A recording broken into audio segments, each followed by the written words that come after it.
once again.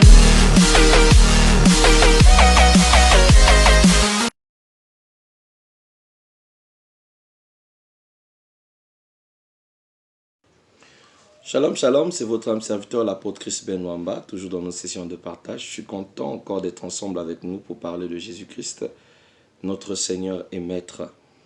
Aujourd'hui, j'aimerais parler sur le surnaturel dans la foi, en parenthèse, rassurer. Pourquoi rassurer? Dernièrement, je disais que je devais parler de rassurer parce que nous avons parlé de la foi, donc la foi égale assurer pour être rassuré. Et aujourd'hui, j'aimerais parler du surnaturel dans la foi, donc rassurer. Amen. Que le Seigneur nous bénisse. Notre lecture est tirée du livre d'Hébreux chapitre 10, le verset 38. Nous allons prier pour recommander ces moments. Abba Père Seigneur, nous sommes reconnaissants pour ces instants que nous voulons passer. La Bible dit que c'est poussé par l'Esprit que les hommes ont parlé de ta part, Seigneur. Ne permets pas que ce soit ma bouche qui parle, mais Seigneur, au moins mes lèvres, Seigneur, pour que ce que je dirai soit utile et agréable, mais surtout édifiant pour le peuple, Seigneur, ici présent. Car, Seigneur, la Bible dit, la foi vient de ce que l'on entend, et ce que l'on entend vient de la parole de Dieu. Et nous ne voulons pas être édifiés par un homme, mais par le tien, au nom de Jésus-Christ, notre Seigneur, qui vit et règne pour les siècles des siècles. Je dis Amen. Donc que le Seigneur nous bénisse pour votre participation, votre présence. Je disais, nous sommes dans Hébreux chapitre 10, le verset 38. Je lis au nom du Seigneur. Or, le juste vivra par la foi, mais si quelqu'un se retire, mon âme ne prend pas plaisir en lui. Je répète. Or, le juste vivra par la foi, mais si quelqu'un se retire, mon âme ne prend point plaisir en lui. Le juste vivra par la foi. J'aime beaucoup ce passage de la Bible, très inspiré, et qui nous fait comprendre que la position idéale pour le juste, c'est qu'il vivra par la foi. Mais si quelqu'un retire la foi, alors l'Éternel ne prend pas plaisir en lui. Donc la foi est donc une clé très motrice pour la vie chrétienne. Nous voulons parler du surnaturel dans la foi. La foi, c'est une croyance aux vérités de la religion. Ça, d'abord, c'est une chose qu'il faut déjà comprendre. Celui qui a foi croit aux réalités, aux vérités d'une religion. Dès que nous sommes chrétiens, nous avons foi, nous devons croire aux réalités et aux vérités de notre religion. C'est une ferme assurance des choses qu'on espère, la démonstration de celles qu'on ne voit pas, d'après Hébreux chapitre 11, le verset 1 à 3. Ça, c'est un principe que nous avons déjà parlé. C'est une faculté de l'esprit qui se développe à la lecture de la parole. D'après Romains chapitre 10, verset 17, pourquoi pas aussi Josué 1,8 qui nous dit que ce livre de la loi ne s'éloigne pas de toi. Médite-le nuit et jour afin que tu aies du succès dans tes entreprises. Donc la lecture de la parole non seulement développe notre foi, mais nous garantit aussi la réussite dans tout ce que nous avons à faire. Donc c'est important de ne pas mettre de côté l'étude biblique, l'application à la parole, parce que ça nourrit notre foi, ça renforce notre assurance, ça nous rend forts et ça nous permet d'atteindre les objectifs escomptés que nous avons. Alléluia. Donc, elle s'inspire d'une forte croyance, d'après Hébreux chapitre 11, verset 6, parce que la Bible dit, or, ceux qui viennent à lui, d'abord, doivent croire qu'il existe et qu'il est le rémunérateur de ceux qui le cherchent. C'est un principe que vous ne pouvez pas briser, vous ne pourrez pas sauter, parce que c'est le principe idéal de la foi. Alors, quand l'on dit encore de la foi, elle est le travail des choses invisibles dans la chambre secrète, dans la chambre haute. C'est vrai, c'est complexe quand on le dit comme ça, mais d'après Matthieu chapitre 6, le verset 6, il dit que quand tu veux prier, tu dois rentrer dans ton lieu secret. Tu fermes ta porte, tu rentres dans le lieu secret, et le Père qui est dans le secret te le rendra. C'est une chose très évidente. Comment est-ce qu'on peut parler de lieu secret? C'est la partie où nous voulons commencer, le surnaturel dans la foi. Les choses que dépassent l'entendement des hommes, les choses qui dépassent l'intelligence des hommes. Parce que nous, beaucoup de gens pensent que la foi se résume juste à croire dans le néant, ou peut-être à croire juste dans les choses qui sont physiques. Or, dans la foi, il y a une force stratégique, il y a une force surhumaine qui travaille lorsque nous avons foi. Nous sommes en train de travailler dans un monde spirituel des choses que nous voulons obtenir. Nous sommes en train de les produire dans notre subconscient, dans notre pensée, dans notre mind, pour que cette chose arrive. Alléluia. Donc quand nous rentrons dans le lieu secret, c'est-à-dire notre espace intime de notre prière, c'est l'espace idéal où nous fabriquons notre foi. En fait, que nous fabriquons ce que nous voulons obtenir. Nous développons notre foi. Donc, elle est le travail des choses invisibles dans la chambre secrète, donc dans la lieu secrète. Quelqu'un va me dire, celui-là encore parle de quoi, chambre secrète? Ce n'est pas moi, c'est Matthieu chapitre 6 qui dit que quand tu veux prier, c'est-à-dire que tu rentres dans ta chambre, tu vas dans le lieu secret. C'est comme si, dans le second, la chambre n'est pas un lieu secret, mais c'est un espace clé où tu as l'habitude de prier. Je conseille souvent, entre parenthèses, à certains chrétiens ou à tout chrétien, de toujours avoir un espace approprié dans ta maison que tu pries. N'aie pas l'habitude de prier partout dans ta maison. Aie un espace clé parce que cet espace est sacré. C'est un espace où tu peux librement prier. Et l'énergie spirituelle que tu développes dans cet espace est très utile parce que ça te renforce non seulement, mais ça te nourrit aussi. Alléluia. Donc c'est ça. Donc la foi se développe dans un lieu, ça se développe dans un espace, ça se développe dans une pratique spéciale qu'on appelle par la prière, par la méditation. Ce sont des choses qui font grandir la foi, mais qui la font développer aussi. Alléluia. Jésus nous montre exemple dans le livre de Jean chapitre 11, lorsque nous parlons de l'histoire de la mort de Lazare, et spécifiquement, nous allons prendre les différentes étapes. J'aime vraiment numérer ça comme ça parce que c'est très instructif. Nous avons dans Jean 11, verset 21, par exemple, la sœur de Lazare, Marthe, dit à Jésus, si tu euses été là, mon frère Lazare ne serait pas mort. C'est-à-dire, elle a une foi. C'est une foi, mais ce n'est pas une foi authentique. J'appelle ça la faible foi. Pourquoi la faible foi?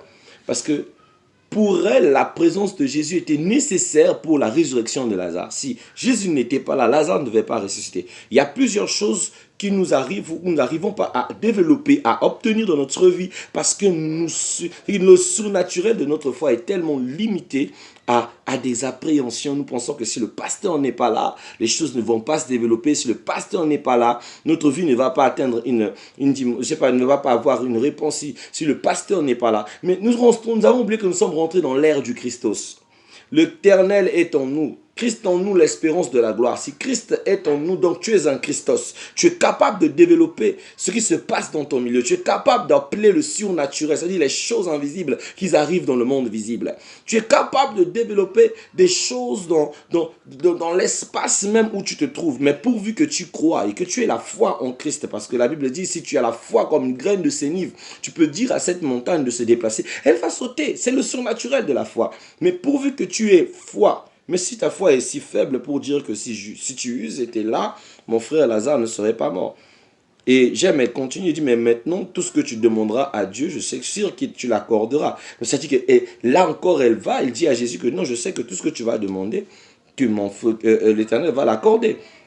Et ce que ça va encore me toucher, c'est qu'il va dire, je sais que mon frère Lazare va ressusciter à la fin du temps. Mais c'est parce que Jésus attendait d'elle. Jésus attendait d'elle une foi déterminée, une foi sûre dans ce qu'elle voulait. Jésus lui dit, ton frère ressuscitera. Mais elle dit à Jésus, ton frère ressuscitera, dans le livre de Jean, en Jean 11, verset 25, il dit, ton frère ressuscitera, mais il dit à Jésus-Christ que, non, je sais qu'il va ressusciter, mais juste le dernier jour. Est-ce que c'est Jésus qui t'a dit qu'il va se ressusciter que le dernier jour? C'est comme ça que ta foi, toi, il y a certains blocus. On trouve des raisons à notre limite de notre façon d'avoir foi.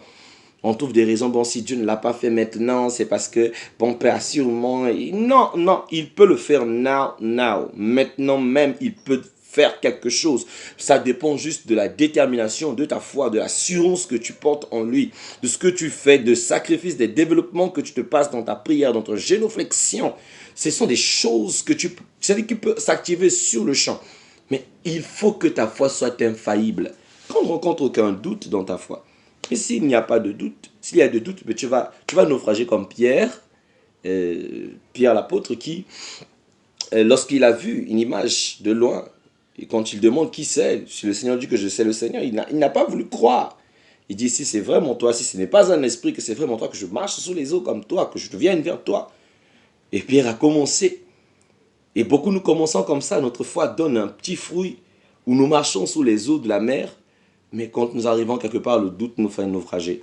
Donc une faible foi, une foi sans détermination. Nous connaissons la parole, nous connaissons que Jésus est capable, mais Nous sommes dans le doute. Oh, le doute tue le surnaturel. Le doute tue le surnaturel. C'est quelque chose que je veux que tu notes. Le doute tue le surnaturel. Le doute limite l'interaction spirituelle avec ta foi. Tu ne dois pas avoir le doute en toi. Vraiment, c'est des choses qu'il faut bannir de ta foi. Amen. Tu dois avoir une foi forte. Tu vois, quand Jésus parle à Marthe, il dit, ton frère ressuscitera. Il ne parle pas à l'impératif. Il parle carrément au présent. Il dit, ton frère ressuscitera.